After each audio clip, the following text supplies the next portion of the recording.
we are actually voicing today on behalf of our 3.3 million business owners, right? We are a 110 trade associations coalition, Industries Unite. So with this, today we will be addressing the pressing issues that is facing our day-to-day business owners. So with this, we will start the motion. I will pass on to my co-founder, Dato' David Gurupatam. Okay, so I will be talking about the issues of the high fines, which is troubling the members of especially the business industry. I will be talking about issues on enforcement. I'll be talking about clarity. These are three main issues that have to be addressed now. And just to highlight to you what confusion there is with business, I want to show you the press reports, okay? So the first one we have here is details of the 10,000 compound will be announced soon. Which country in the world do you announce the offense after you have put out the penal consequences? I think the Attorney General needs to look into this. This affects human rights under Article 5 of the Federal Constitution. Yes? So that is very serious. So where do we start? We start with the issue of the high fines. Our members have this to say. If you say fines are between 50,000, 10,000 to 50,000, right? Where do you come up with a number? Why? What is the rationale behind? We want the answer. What is the rationale behind the 10,000 and 50,000 fines? When the numbers are going down. The numbers are going down. Now this has a very significant impact on business. It has a very significant impact on people going out, on retail. If you open all the industries, but people are so afraid to go out because they cannot afford the fine or they are going to go to jail, what's the point? Right? So we have to deal with this. Second point, right, is what about the consequences? I mean, some people are going to make a mistake. I'll come to the clarity issue because it is not clear for everyone, okay? Now you have enforcement issues. The enforcers are not clear, and I will come to that, right? So what happens if somebody has been fined 10,000 or 50,000, or rather in this case, issued with a compound? What happens to that person if he cannot afford to pay? Think about it. The consequences are serious, right? It affects your, if it is a young person, his whole future is gone because he may have a criminal record, right? For something that he may or may not have done. Now these consequences are serious, and it's not something that somebody can just at the tip of the finger just say, I'm magically going to make fines like this. And I hope that the government takes into view, right? We are asking for the government to immediately review this and give us answers, right? The next one I want to talk about is enforcement, all right? If you're going to have the fine, we agree that the safety of the public, right, is paramount. That is not in dispute. What is in dispute here is how you go about it, right? And these high fines are not something that we accept, nor is it something that we agree with. And one of the main reasons for that is because of enforcement, right? Now, everybody is clear that everybody is unclear, right? Why? Look, PDRM official headline, right? Over 100,000 cops enforcement, uncertain about COVID-19 SOPs. This came from the enforcement, right? Ismail Sabri, clarify, people got mistakenly fined for crossing the inter-district travel. Ismail Sabri, 10,000 fine only for serious SOP breaches. What is serious and what is not serious? Who decides? In the same statement, he says, the IGP says, I've got no discretion in this matter. I have to fine. Where is the clarity, right? Right? Now the final one, the coup de grace. Right? 10,000 fine, but the compound will be announced soon. This is an admission that you don't even have the offences, and you're fining people 50,000 and 10,000. This is against the constitutional right of every Malaysian. All right? Now, over and above this, all right, not just the 10,000 will be. Okay, another beautiful one. Poor people will get exempted, but does that mean rich people are not exempted? We are not a communist country, Poor people get exempted, but rich people don't get exempted, or or they say that people who go to club will face a maximum fine. Where are these things in the Constitution? Constitutionally is wrong, right? Article 8 of the Federal Constitution says equal protection under the law. Equal protection under the law. We are supposed to be protected under the law. So, what we are saying today is we want a complete reversal of this very, very onerous law that has just been created by magic. We must remember that there was no parliamentary sitting on this before they came up with this law. Right? An emergency ordinance law doesn't mean that our human rights can be violated. It is primary. Now I continue with the process. Even the process is constitutionally flawed. Why is it constitutionally flawed? Because if you have an offence, you are fined the maximum, right? Or you're compounded the maximum, 10,000, 50,000. IGP says there is no discretion. Whether you're poor, whether you're rich, whether you're sick, maybe you fell down, your mask came out, there is no discretion. Where's the appeal? The appeal lies with a district officer who may be miles away, who has never ever witnessed the event. Is that police officer going to come and tell what happened to the district officer? No. So what happens to that person? Does he have his constitutional right to appeal? I'm asking the Attorney General. How is it that these laws were allowed to come about when you're the custodian? So I ask a question. Even in the court, when there is an appeal, evidence is brought. Here, I have a 50,000 ringgit fine.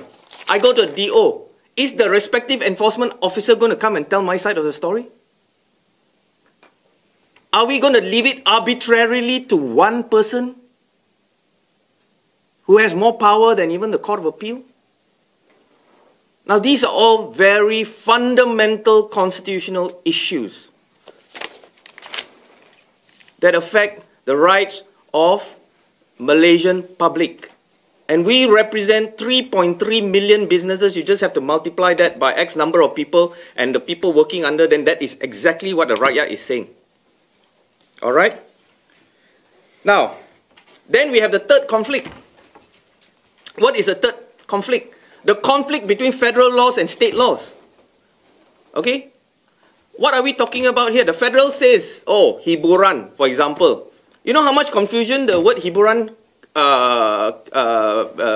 made? What was the consequence of the word hiburan? You know how different, until today, different local councils are interpreting it differently. Right? 3 weeks ago, we had an issue in Bangsa Telawi. Enforcement said, we are interpreting this way. We are right. They were wrong. So what happened to the people who were, when the enforcement officers there, what happened to all those people? Right? What about their rights? And it's happening today. It's happening in Sungai Petani, where on the same issue there's difference of, interpretation. The same thing is happening in Penang, where differences in interpretation, despite the fact that it's been clarified. And these are not something that we are coming up with. These are reports that come from our members. Again, 110 trade associations speaking with one voice. 3.3 million businesses speaking today with one voice. Okay? So state and federal cannot understand each other. Right? And the state on their own now come up with their own rules. What happened in PJ? 5 reports 2 weeks ago. Right? Piped music. They got fined 25,000 or compounded with 25,000. Now, at a time when businesses are forced, they can only have half capacity. They can't even make ends meet. They got a fine of 25,000 for pipe music. And this fine and these people have been operating, the state never, right? The council never went after them for pipe music. But suddenly they said, no, we are enforcing this. Okay? They don't, for the owner, just think about it. This is what the owner came to us and said. The owner says, Dato', I've never had this problem before. I don't have a live band. I don't have a DJ. I'm a restaurant. I'm playing a certain type of music that is, for the ambience of the kind of food that I'm serving. I pay MACP. I pay all the other things. Right? So, are you going to use the letter of the law? How difficult was it for the enforcement to tell that person, look, we are enforcing it like this, but if you do it again, we will fine you 25,000. Where is the compassion? That's what I'm asking. Where is the compassion? Right?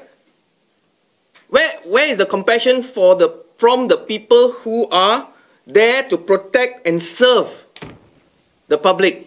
I'm sorry if this sounds very harsh, but it has to sound harsh because this is not my words. These are the exact words of the person who made the complaint to us. And as I said, we speak with one voice, right? So then we have to deal with the fact that everything is changing on a daily basis. Yes, we understand this is a novel situation. Right? This is something that the world has not seen. Malaysia has not seen. There is no standard manual. But please understand that whatever decision that is made up there is affecting business. Okay? It has, and businesses are now in a very chronic situation. The Associate Chamber of Chinese Businesses just said today, 80% of Chinese businesses 80% of Chinese businesses in this country cannot last beyond June. Cannot last beyond June. Now, if that is how significant the problem is, and the government is going to burden them, then we are looking at a very, very serious situation. The government should be assisting them. Don't get me wrong, we are very grateful to the government of Malaysia. Over the last last 2 months, we have engagement with 6 ministries. We have had meets with Tengku Zafrul, Azmin Ali, KPDNEH, MEDAC. They have KPKT. They have been very accommodating. The government has been very accommodating. We are not here to be confrontational. They have open door policy. They have engaged us with their teams, and over the last 2 months we have been able to work together with specialists from industries. We have given them data and we have been able to achieve a lot. Yeah. I am not here to criticize the government. We are Industries Unite. We work with the government of the day, right? We are non-confrontational. Why? Because we will not do anything to cause any disturbance in the confidence of the investors in our market. We will be shooting ourselves in the foot. No, we support the government. But we are here to tell the government to listen to business. Please, because this issue has become very chronic and very serious. On that note, I will pass the floor back to the chairman today, Erwin. Right. Thank you, Dr. David. We will then hand it over to Tan Sri Teo to give us a little bit of his comment as well. Thank you. Right. Well, I think first and foremost, I think the public in general and the business sector, we understand in this pandemic era, there's a need for movement control, there's a need for SOP. And we know that we have to fight this together and not divided. That's the important message we have to say. And we understand that, and I believe the public, from their compliance so far, does demonstrate that we understand that there is a need for movement control, there's a need for SOPs. The thing is, and we are so appreciative that SOPs have been drawn up sometimes arbitrarily without consultation with the practitioners or the stakeholders, and there are flaws in those SOPs. But on the other hand, we appreciate that a lot of the SOPs have been refined, has been improved through consultation with us, from feedback from the public. So for that, we also appreciate. But I think using a big stick to hammer the people and the businesses is not the way to go. I think we have to come out, the government must come out and give us confidence and give us the reason to buy in what they need us to comply with, and not using a big stick which created undue fear and undue panic for no positive advantage, right? Take, for example, in December, when we reverted from RMCO to MCO, it sent a signal that the pandemic may be not really well controlled. Suddenly, with the MCO imposed, business dropped 90%, immediately the next day. So messaging is so important that, that you don't send the wrong message or give the wrong information to create panic and fear. We are also very happy that while the CMCO was announced, the MKN says that the pandemic is under control. Vaccines are here, numbers are dropping. Therefore now our focus is now on how to revive the economy, which is the right focus now. But at the same time, they put in a $10,000 fine without any notice, and it suddenly happened. So what does that signal send? The signal send that you better be careful, don't go out. And if everybody don't go out, where is the business going to revive? How is the business going to revive? So, and the problem now is that, as Dr. David have said, at first they said the $10,000 fine is for repeat offenders. Tomorrow the police say, I have got no discretion, I'm going to give $10,000 fine. The next day, Sabri says you can go to the MOH officer and appeal. Appeal for what? I also don't understand. And you know, imagine the anguish and the fear of the people who got the $10,000 fine, hoping to go and see the district office, the district MOH officer, and don't know what will be the outcome. And you happen to be dining with a family of 5, it's $50,000. Even $10,000 to me is painful, especially I'm innocent, or it was only a simple incident. I went to the toilet, I came back, I forgot to put on my mask.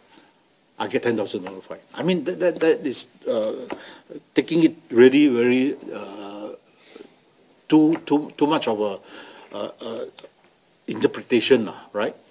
So yes, we think that there should be some penalties for people who repeat offense, who refuse to or comply with the SOP. But actually, if you look around, 99% of the people are wearing masks. We do not have any protest in this country that you are infringing on my human rights by forcing me to wear a mask. We know we are a very compliant society, right? And that should be appreciated, I think, rather than using a big stick to wallop us for small misdemeanor. Businesses have suffered 1 year. Most of us are now on ICU, right? Most of us are running negative.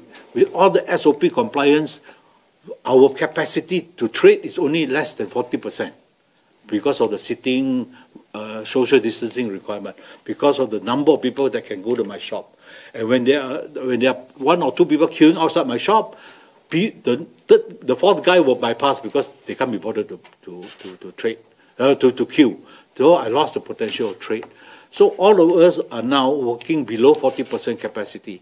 Actually, it is not even a profitable level, but we have to persist.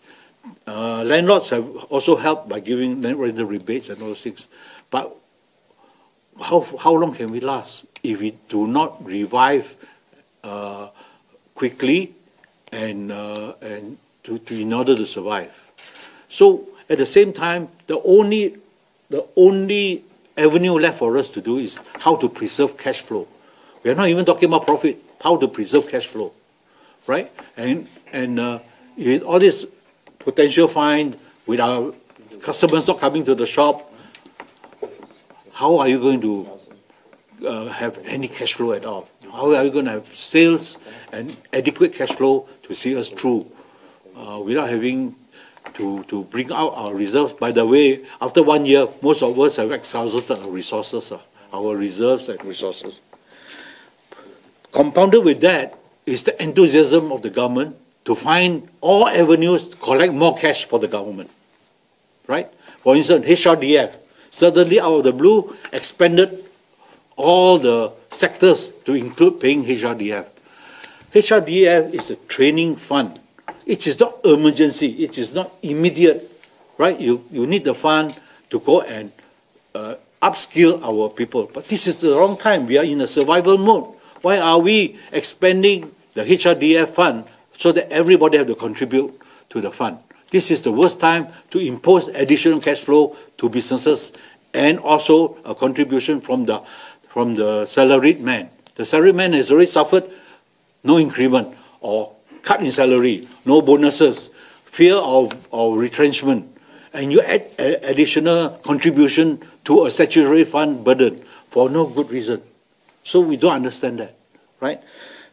Suddenly the Suruhanjaya Tenaga, the Energy Commission, suddenly asked for 4 million, 5 million bank guarantee for no basis at all, except to say that you are a licensee, and in case you do not perform your license, we can call on a bank guarantee. We say, okay, if I give up my license and it costs TNB to take over, and it costs them money, there must be a basis of calculation, not a figure that pick out the air, 4 million, 5 million bank guarantee.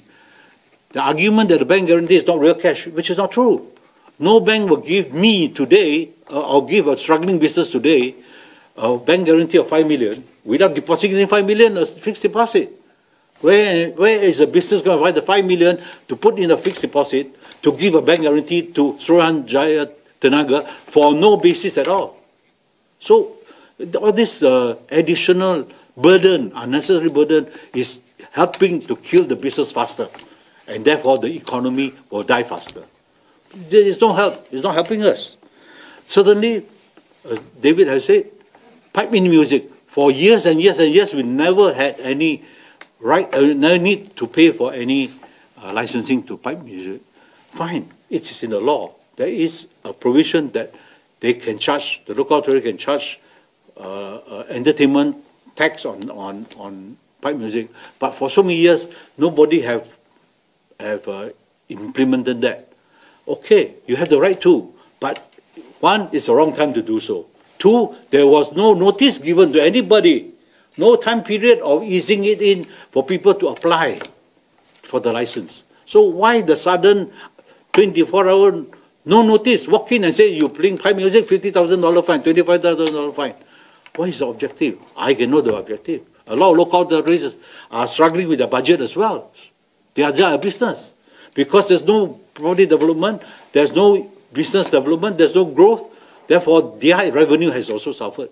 So they are now looking for all avenues to find other ways to make revenue, but at whose expense? At the business sector's expense, at the public's expense, detrimental to economic revival. So I think all of us have to tighten our belt. All of us have to tighten our belt. Whether it's PPT, whether it is the local authority, whether it's the business, whether it's the individual, we all got to tighten our belt. So just because the local authority budget is reduced because there's no economic activity, you don't find another avenue just to try and find ways to fill up your budget.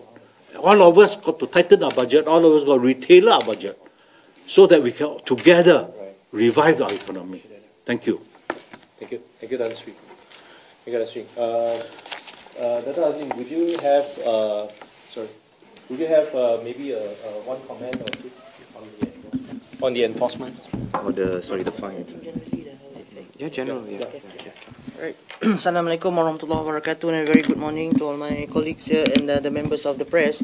So I agree very much to all that's been said by Dato' David, Dato' Irwin and Tan Sri.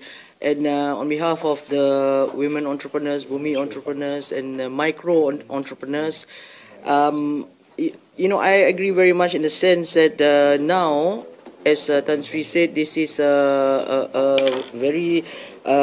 is a period whereby a lot of our entrepreneurs are in ICU, and this is a very difficult time for all of us after having endured 1 year, all right, 1 year of the pandemic, and all of us are trying to survive and trying to sustain so that we'll still be around when the pandemic ends.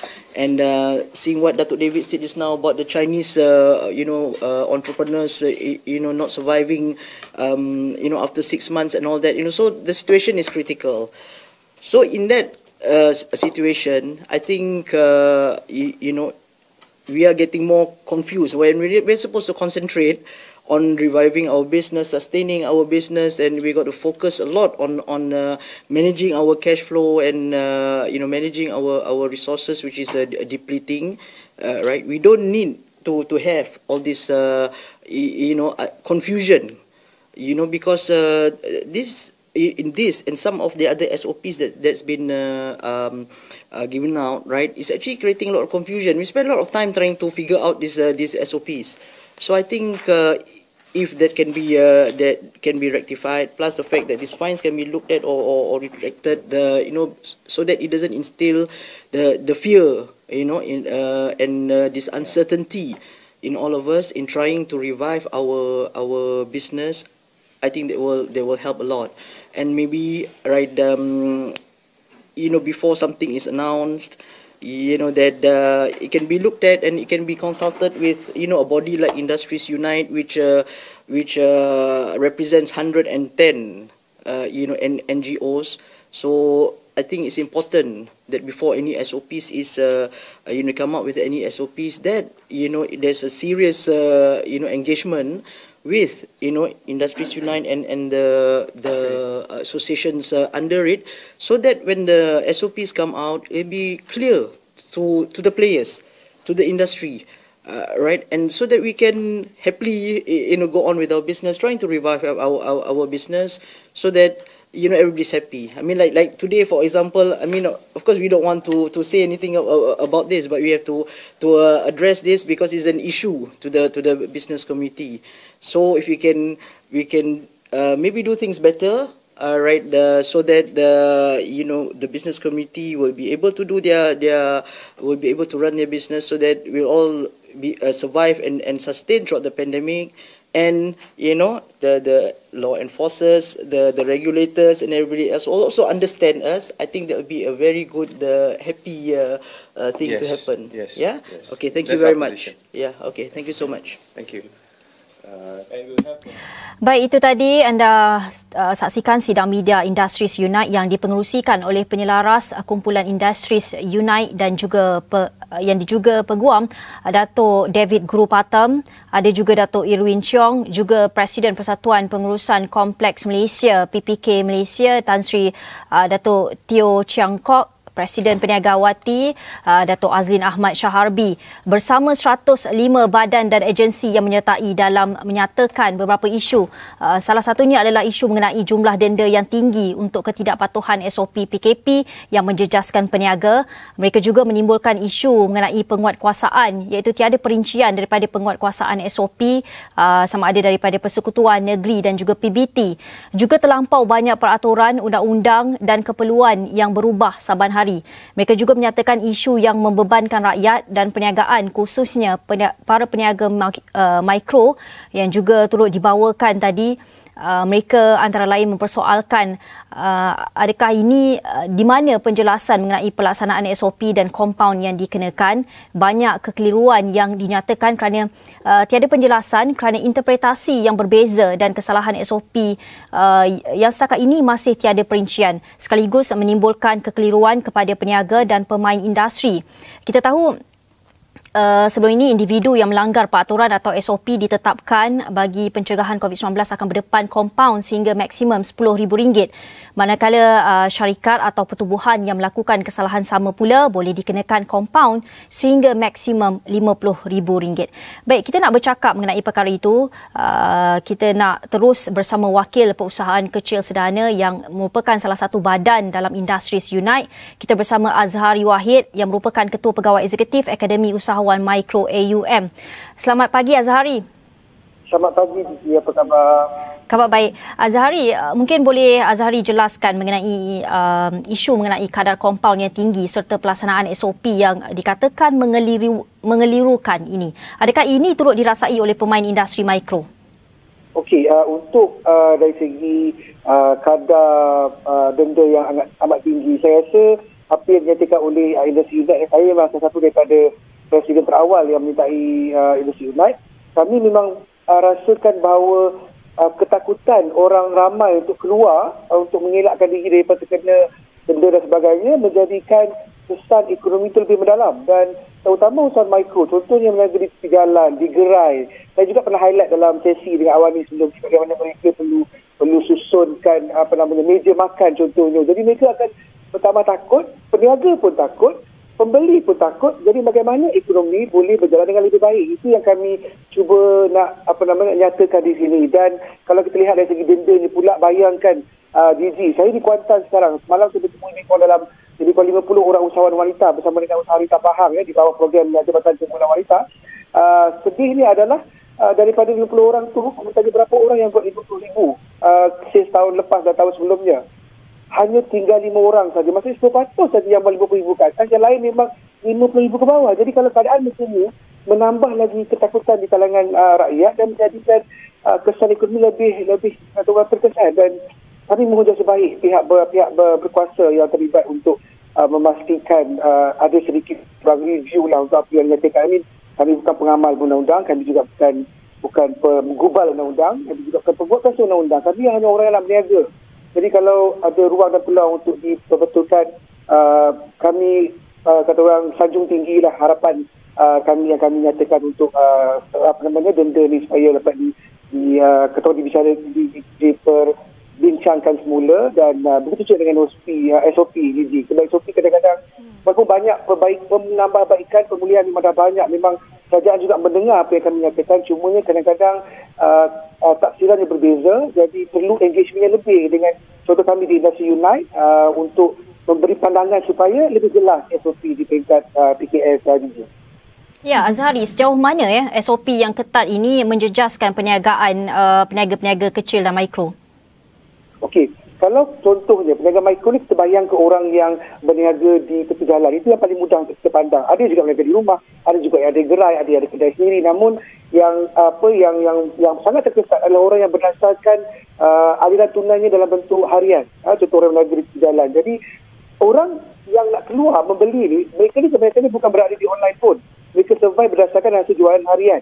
Jadi orang datang ke kedai, datang ke gerai, datang ke warung untuk membeli barang, makanan contohnya, ataupun mungkin jual baju dan sebagainya. Jadi bila ketakutan yang seperti mana yang saya nyatakan tadi, orang Malaysia ni memang sangat patuh SOP. Kalau tidak, mana mungkin kita punya kes turun ke makin rendah. Jadi kita memang kata orang rakyat yang mematuhi SOP. Cuma bila ada injection of fear tu menjadikan orang takut nak keluar rumah, which is bagus, mereka menghormati benda tersebut. Namun kesannya adalah dari segi hasil jualan, orang tak keluar dan mereka ni tak berada di online sangat. Ada yang tak tahu pun aplikasi yang ada dalam e-commerce contohnya.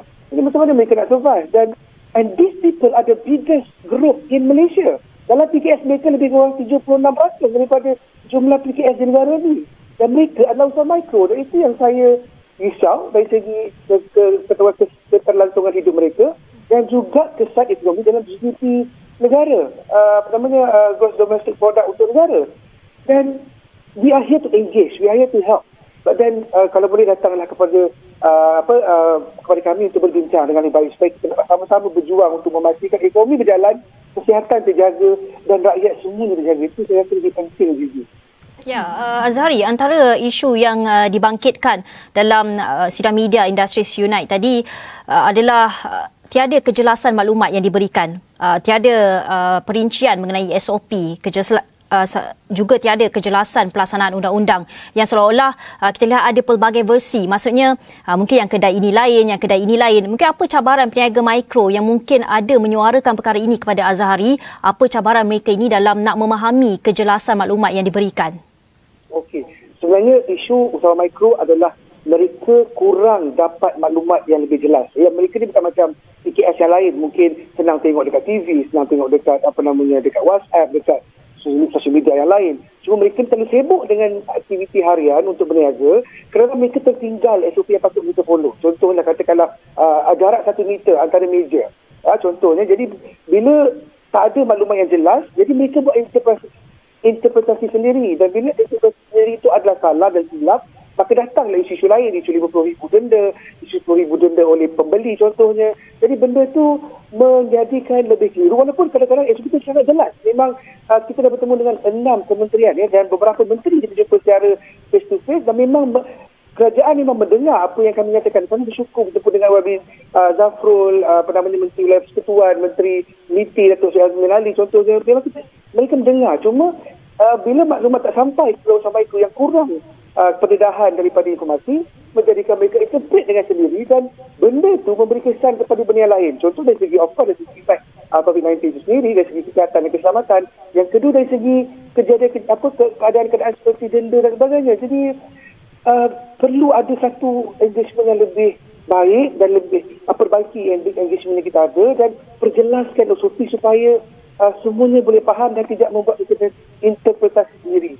Dan itu harapan kami di Industri Unite. Ya, Azhari ada memaklumkan bahawa pihak anda ada bertemu dengan beberapa kementerian untuk perkara ini.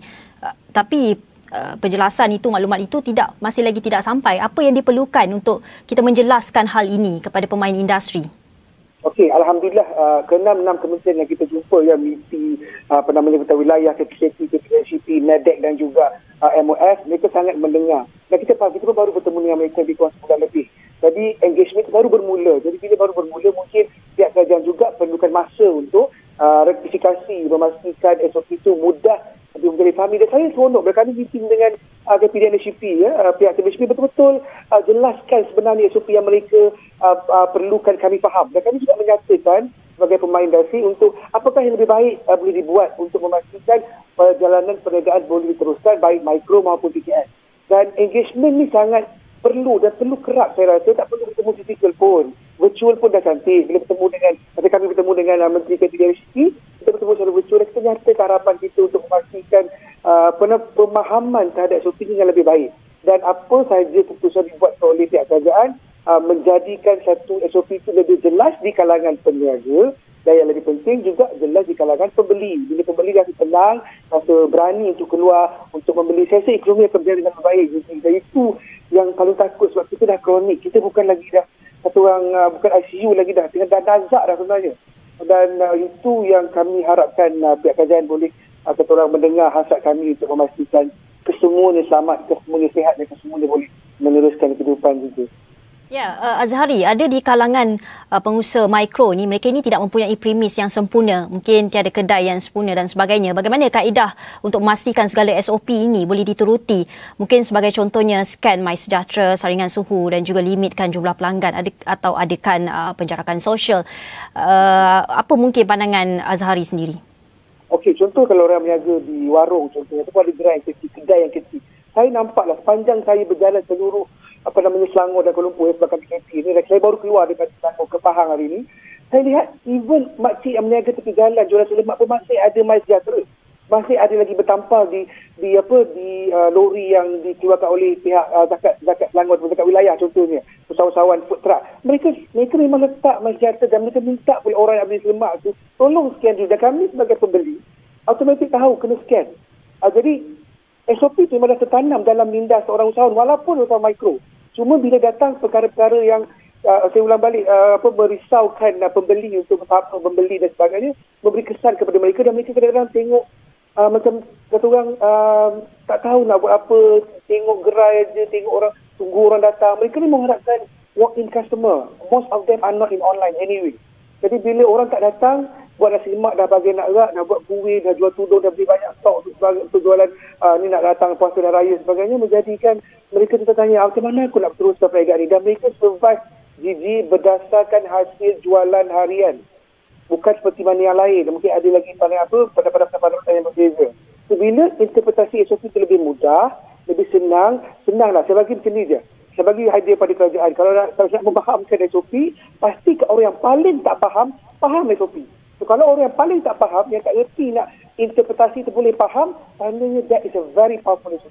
And most of SOP memang kategori itu. Cuma ada sedikit kata orang perlu diperbaiki, dan kami di Industri Unite memang are willing to engage so that kita faham kekangan kerajaan, kita faham kekangan pemain industri dan juga usaha mikro untuk sama-sama survive dalam keadaan krisis COVID-19 ini. Ya, baik. Terima kasih Azhari untuk perkongsian itu. Itu tadi Azhari Wahid yang merupakan Ketua Pegawai Eksekutif Akademi Usahawan Mikro AUM dalam menyampaikan hasrat dan beberapa kekangan yang dihadapi oleh usahawan kecil sederhana ketika ini dalam menjalani perniagaan dengan isu SOP dan juga kompaun yang tinggi. Kita juga nak bersama Presiden Dewan Perdagangan Digital Malaysia, Chris Daniel Wong, untuk memperkatakan mengenai isu kompaun tinggi dan SOP PKP di premis yang disuarakan oleh Industri Unite sebentar tadi. Selamat pagi, Chris. Selamat pagi. Chris, melihat dari apa yang disuarakan oleh Industri Unite, apa isu yang Chris lihat dari segi kejelasan maklumat mengenai kompaun dan SOP PKP di pusat perniagaan premis setakat ini? Saya merasakan bahawa kompaun itu agak keterlaluan, itu yang pertama. Dan yang kedua, kita di akaumbi ni, kalau kita persoalkan tentang SOP, banyak yang sama-samar. Saya bagi contoh seperti walaupun kita faham di kedai makan contohnya ada penjarakan 1 meter, tetapi saya difahamkan bahawa ada yang disaman kerana tidak memakai pelitup muka. Kalau perkara ini benar, memang orang berada di kedai makan. Jadi apabila makanan dihidangkan, pelitup muka tu dikeluarkan. Jadi kenapa perlu mereka disaman? Itu yang pertama. Dan yang kedua ialah para penguatkuasa dari pelbagai agensi. Kita tidak menahu agensi mana yang bertanggungjawab untuk mengeluarkan kompaun tersebut. Walaupun di berita-berita utama tertulis bahawa pihak PDRN, pihak polis yang diberikan kebenaran, tetapi pihak majlis pembenaran setempat juga diberi kebenaran, dan agensi yang berlainan mempunyai orang kata pencerahan SOP yang berlainan. Jadi maka wajarlah pihak kerajaan menelaraskan satu SOP untuk diguna pakai oleh agensi yang terlibat. Ya, Chris, menurut Chris, apa yang boleh dilakukan kerajaan untuk membantu menjelaskan perkara ini? Seperti yang saya sebut tadi itu, kerajaan harus laraskan satu saja SOP yang diguna pakai oleh agensi yang terlibat. Dan kalau kita lihat seperti di Lembah Kelang, kita mempunyai kawasan penduduk yang luas seperti di Petaling Jaya ataupun di Subang Jaya dan di Kuala Lumpur.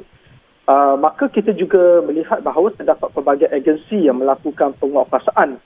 Jadi di sini kita nampak ada overlapping ada orang kata berlapik penguatkuasaannya. Adakah penguatkuasaan dibenarkan bukan saja oleh pihak pidaran tetapi oleh pihak pembenaran setempat? Kalau dibenarkan, maka pihak kerajaan negeri dan juga pihak majlis perbandaran juga harus memberi pencerahan. Seperti yang kita nampak sekarang ni, hanya pihak kerajaan persekutuan yang memberi pencerahan tentang SOP tersebut. Tetapi yang menyaman ni, saya nampak di laman sesawang sosial media ni, banyaknya ialah pihak kerajaan pembenaran tempatan yang berada di bawah kerajaan negeri. Jadi kita nampak sini ada kekeliruan tentang pentafsiran SOP.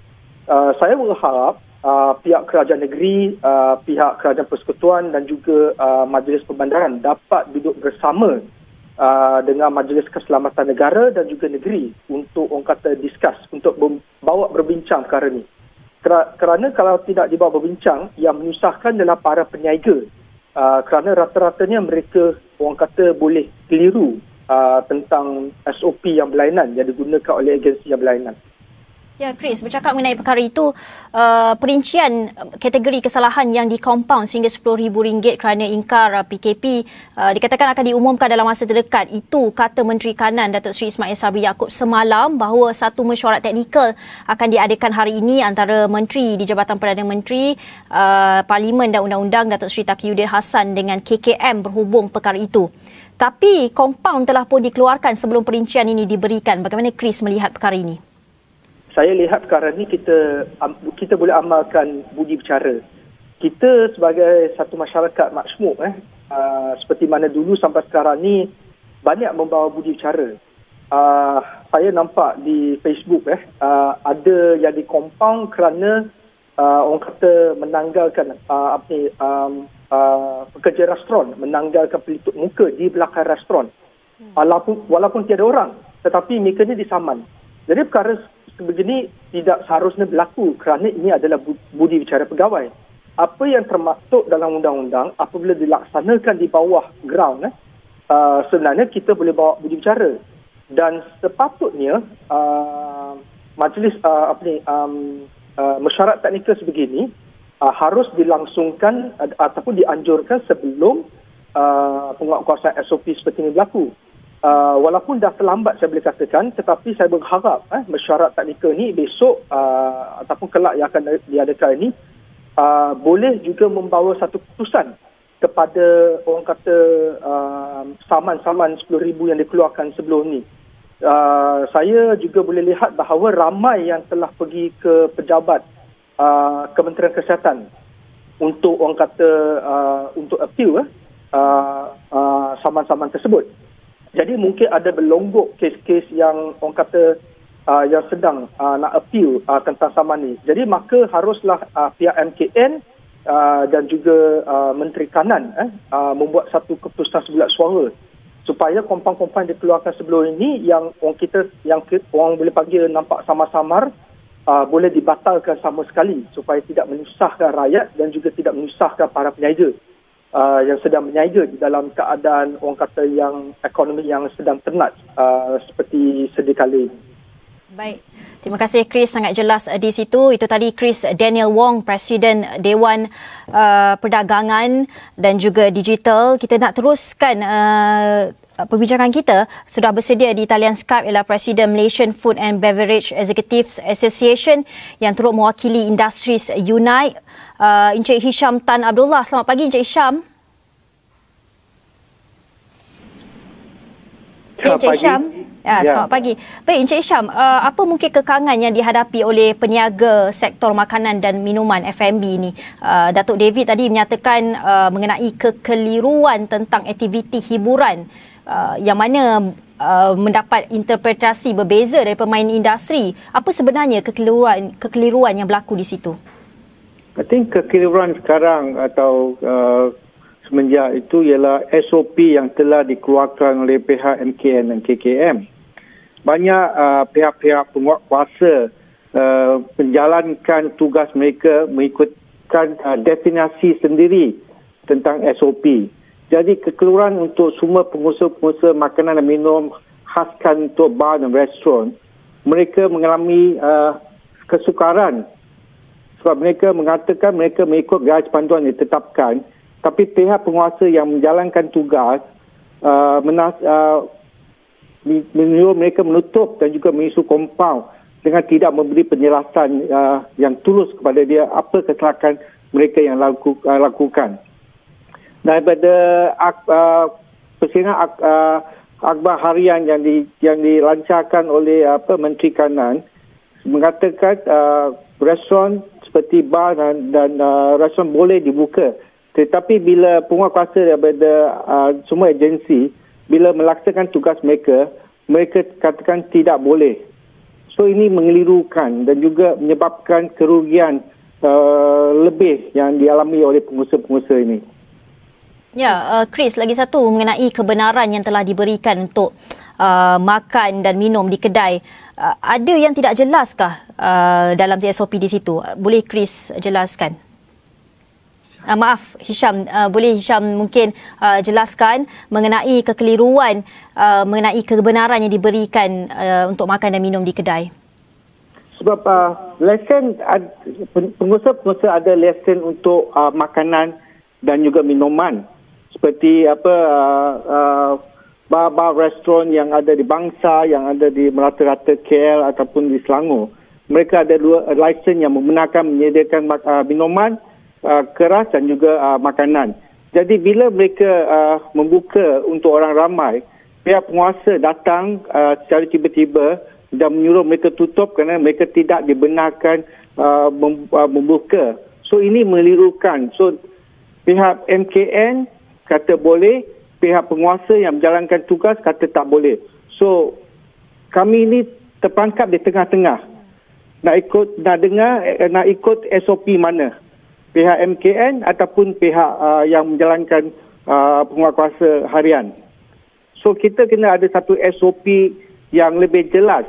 Semua penguatkuasa mesti memahami SOP yang dikeluarkan oleh pihak MKN dan juga KKM supaya boleh melaksanakan tugas mereka dengan sempurna dan boleh memberi penjelasan yang lebih baik pada pengusaha-pengusaha restoran makanan dan minuman untuk tidak mengeluhkan lagi keadaan ini.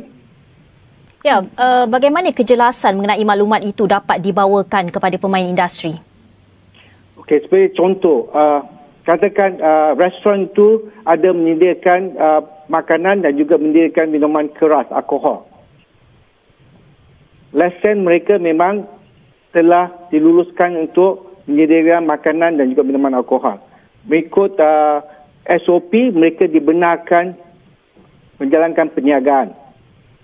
So pihak penguasa seperti majlis-majlis pemandaran ataupun agensi-agensi penguasa yang lain, bila mereka melaksanakan tugas harian mereka, mereka kata tidak boleh.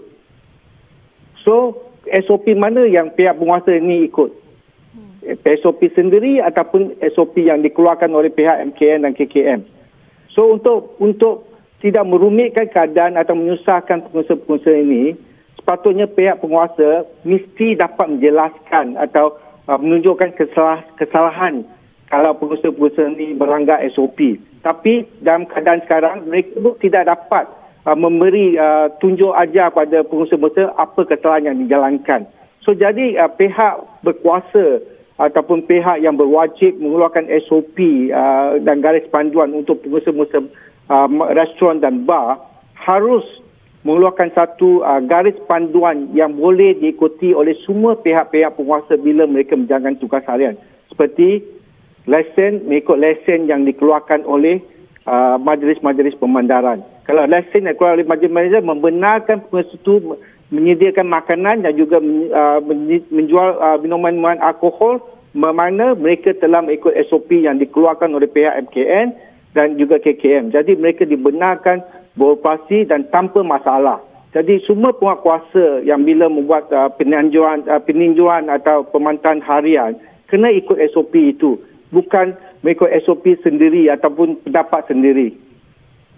Bercakap mengenai perkara itu, dalam masa yang sama, adakah Hisham melihat pelaksanaan yang pelbagai versi dari pihak pengurusan mall atau pasaraya itu sendiri menambah kepada masalah ini? Kerana fahaman pelanggan mungkin berbeza mengenai SOP, tetapi pemilik premis pula perlu dan terpaksa patuh arahan pengurusan pula. Sebab itu ada setengah kedai makan tak benarkan makan ikut kapasiti meja. Ada yang benarkan walaupun dah diberikan kebenaran itu oleh kerajaan.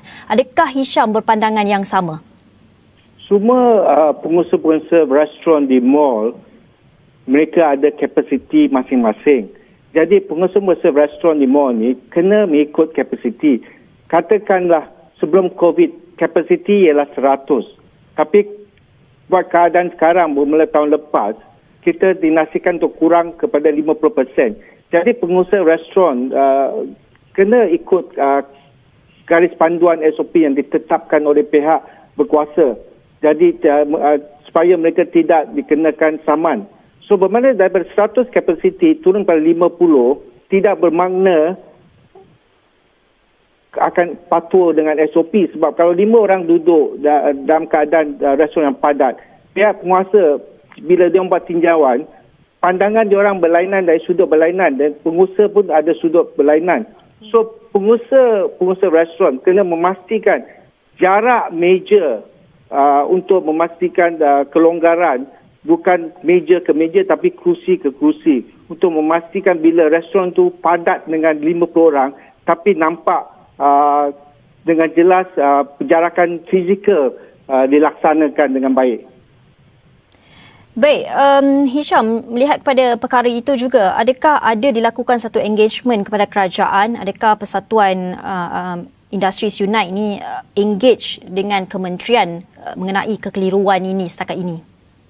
Semenjak Industri Unite ini ditubuhkan, kami semua ahli-ahli yang ketua-ketua persatuan telah one voice menemui atau mengadakan sidang, berbincang dengan agensi-agensi kerajaan untuk melaksanakan SOP yang mengikut garis panduan ditetapkan oleh pihak MKN dan KKM.